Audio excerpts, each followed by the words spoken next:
চলতি বছরের প্রথম ৬ মাসে ইউরোপীয় ইউনিয়নের সীমান্ত অতিক্রম করে ৭৫,৯০০ অভিবাসন প্রত্যাশী প্রবেশ করেছে।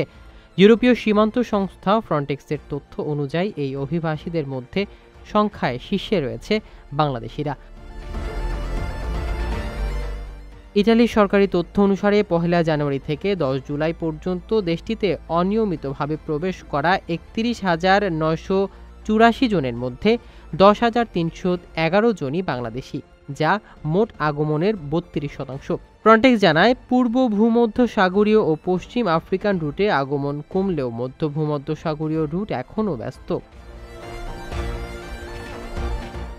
এই রুট দিয়ে ২৯,৩০০ অভিবাসী প্রবেশ করেছেন, যা গত বছরের তুলনায় ১২% বেশি।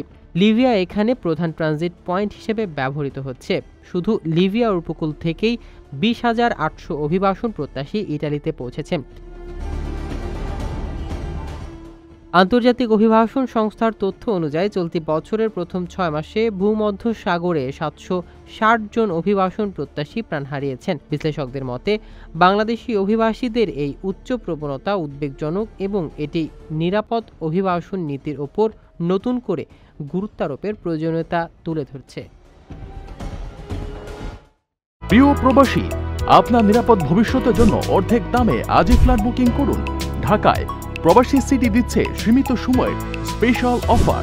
জমি ও ফ্ল্যাট একসাথে। যোগাযোগ করুন স্ক্রিনে দেওয়া নম্বরে।